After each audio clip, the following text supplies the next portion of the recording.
Olá, irmãos, graça e paz do Senhor Jesus. Sejam bem-vindos a mais um tempo de devocional da comunidade cristã Hebron, mais um tempo de meditação na palavra de Deus. O texto da nossa meditação de hoje está lá no Evangelho de João, capítulo 14, do versículo 11 ao versículo 15. O texto diz assim: Crede-me que estou no Pai e o Pai em mim. Crede ao menos por causa das mesmas obras. Em verdade vos digo que aquele que crê em mim fará também as obras que eu faço, e outras maiores fará, porque eu vou para junto do Pai.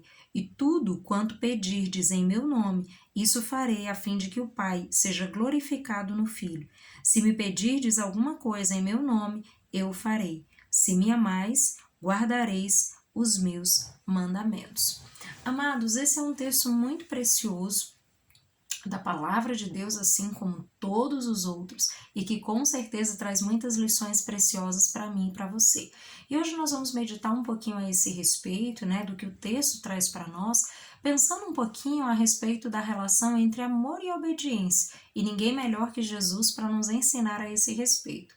O primeiro aspecto que eu quero pontuar com vocês nessa meditação é sobre o momento que Jesus está vivendo ali com os discípulos. Esse é o momento que antecede a prisão de Jesus, então ele está ali consolando os discípulos nesse momento que era tão difícil para Jesus, porque ele sabia o que estava por vir, mas ele também queria trazer palavras de consolo para que os discípulos pudessem ser consolados, porque Jesus sabia que o que estava por vir também seria difícil para os discípulos, também seria algo difícil, tenso, doloroso para eles também. Então Jesus nesse momento está trazendo consolo para os discípulos, e essa é a primeira lição que nós podemos aprender a respeito da presença de Deus. A presença de Deus, ela é consoladora. A presença do Senhor, ela sempre traz consolo e refrigera o nosso coração. E Jesus, nesse texto, ele está trazendo essa porção de consolo que ele sabia que os discípulos precisariam, e mais à frente ele vai trazer a mensagem sobre a missão do Consolador, ele vai trazer todo esse conforto para os discípulos, para que eles saibam que eles não estarão sozinhos, que ele enviará o Consolador, que o Consolador virá, o Espírito Santo de Deus estará com eles, guiando-os em toda essa jornada com o Senhor. Então Jesus está trazendo essa porção de conforto, essa porção de consolo que é tão importante. E isso, queridos, nos ensina a respeito da nossa caminhada com o Senhor. Nos ensina que nós podemos ir diante de Deus e buscar consolo e conforto quando nós estamos diante de situações difíceis e que muitas vezes nós não sabemos como lidar, mas na presença de Deus há sempre possibilidade de encontrarmos o consolo e o conforto do qual necessitamos, o refrigério para as nossas almas. Então lembre disso, na presença de Deus há consolo e refrigério para a sua vida. Um segundo aspecto que nós precisamos também colocar é que Jesus deixa muito claro que ele e o Pai estavam plenamente aliançados, que Jesus e o Pai são um só, de modo que Jesus veio cumprir essa missão, realizar essa obra redentora em uma plena coerência com a vontade do Pai. E isso é muito importante para mim e para você, porque muitas vezes nós queremos viver a plenitude de Deus, mas não queremos nos aliançar, não queremos nos alinhar com a vontade do Senhor, não queremos ser um com Ele, não queremos caminhar junto e realmente termos essa comunhão, essa intimidade com o Senhor. E Jesus nos ensina a respeito disso. Jesus, ele deixa muito claro, ele diz, crede, o texto começa aí para nós dizendo, crede-me que eu estou no Pai e o Pai está em mim. Isso fala de aliança, isso fala de uma comunhão plena entre Jesus e o Pai. Então, ele está nessa comunhão plena. E da mesma forma que ele está nessa comunhão plena, ele deseja que eu e você também estejamos assim com ele. Eu e você precisamos estar em uma comunhão plena com Jesus. Nós precisamos estar nesse relacionamento íntimo e pessoal e a cada dia mais profundo com o Senhor. E isso é extremamente importante, queridos, porque se nós não caminharmos com o Senhor, certamente nós nos perderemos ao longo do caminho. Se nós não formos fiéis a Deus e a sua palavra, em alguma parte do caminho nós podemos nos perder completamente.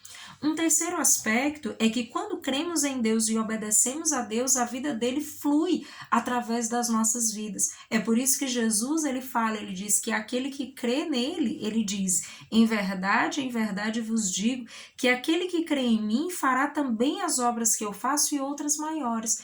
E quando Jesus está falando de obras maiores, ele não está falando que eu e você teremos um poder maior que o dele. Não, mas ele está dizendo que faremos obras maiores porque ele habitará em nós, porque se ele habita em nós, nós podemos em Deus fazer obras maravilhosas, porque ele opera isso nas nossas vidas, não somos nós que fazemos, mas é ele quem faz. Então, lembre disso, quando nós cremos em Deus, quando nós caminhamos com Deus, obedecemos a sua palavra, a vida de Deus ela flui através das nossas vidas, e quando a vida de Deus flui através de nós, nós podemos operar coisas maravilhosas, não porque nos tornamos poderosos, porque nada somos e nada podemos fazer sem Deus, mas em Deus, quando a vida dele flui através das nossas vidas, quando nós estamos em comunhão, aliançados com Deus, obedecendo a sua palavra, a vida dele flui através de nós e pode operar coisas maravilhosas, miraculosas que eu e você jamais poderíamos imaginar. Um quarto aspecto é que quando nós estamos em Deus e Deus está em nós, as nossas orações elas se alinham com a vontade de Deus. Isso é muito importante, porque muitas vezes quando nós ouvimos um texto como esse, nós podemos pensar, então eu posso pedir o que eu quiser em nome de Jesus e o Senhor vai me dar. E não é isso. O que Jesus está querendo nos ensinar é que nós precisamos a cada dia nos alinhar à vontade dele. E quando nós estamos num relacionamento com o Senhor, quando nós caminhamos com Deus, quando nós vamos conhecendo a Deus e caminhando com ele, nós vamos aprendendo a orar a sua vontade, a não simplesmente orar aquilo que o meu coração deseja, os meus impulsos egoístas, as minhas vontades, mas o meu coração ele vai se alinhando à vontade de Deus, ele vai se alinhando à palavra de Deus e as nossas orações elas vão se alinhando também à vontade do Pai. E certamente, amados, se eu e você orarmos e buscarmos a Deus pelo aquilo que é da vontade de Deus, certamente o Senhor se inclinará na nossa direção e nos abençoará e fará com que se cumpra aquilo que estamos orando. Não porque somos poderosos, mas porque ele é poderoso para operar a vontade dele nas nossas vidas. E é isso que ele quer nos ensinar a fazer.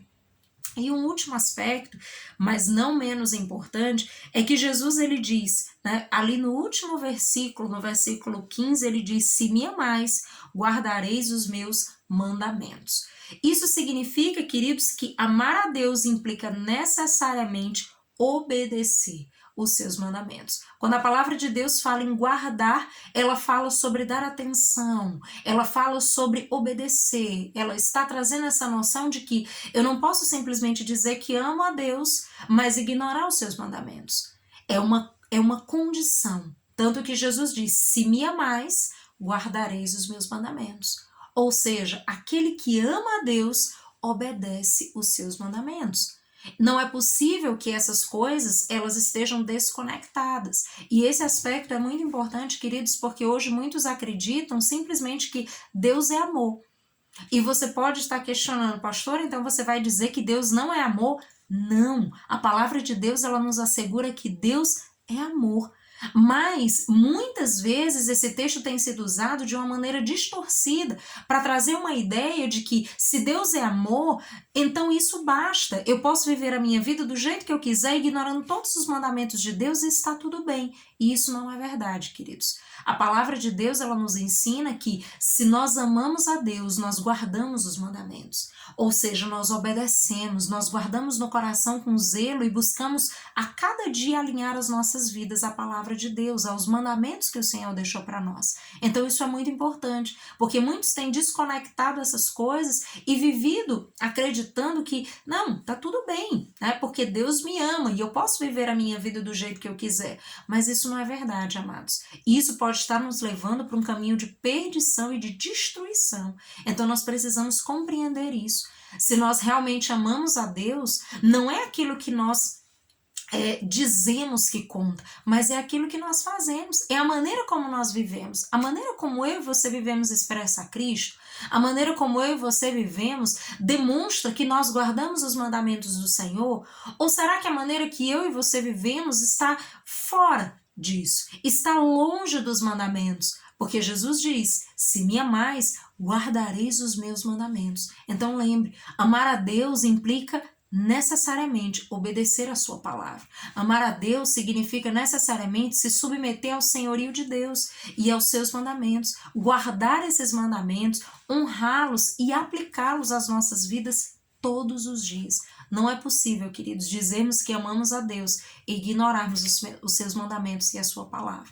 Então, essa reflexão é para nos ajudar a meditar um pouco sobre isso, sobre aquilo que Deus tem trazido aos nossos corações e que muitas vezes nós terminamos distorcendo, porque muitas vezes a palavra de Deus ela traz algo que confronta o nosso coração, que confronta a nossa vontade, que confronta os nossos desejos pessoais, os nossos ímpetos. E isso muitas vezes, quando entra em confronto, nós precisamos fazer uma escolha. Se vamos acolher a nossa vontade e abrir mão da vontade de Deus, ou se vamos abrir mão da nossa vontade e acolher a vontade do Senhor e a sua palavra. Então, esse é o questionamento para mim e para você. O que nós vamos fazer diante disso? A palavra de Deus, ela tem consolo, ela tem graça, tem sabedoria, tem paz. É na presença de Deus, queridos, que nós podemos desfrutar de tudo isso. E se verdadeiramente amamos ao Senhor, se verdadeiramente amamos a Deus, precisamos guardar os seus mandamentos, buscar a sua presença e sermos coerentes com a sua palavra, não só no que falamos, mas buscarmos a cada dia alinhar as nossas atitudes à palavra do Senhor. Que o Senhor abençoe você, te dê uma semana cheia de sabedoria, de graça, de misericórdia, do amor de Deus, que a presença do Senhor seja uma constante na sua vida e que os mandamentos do Senhor estejam impressos, gravados no teu coração, todos os dias da sua vida. Que Deus te abençoe. Até mais.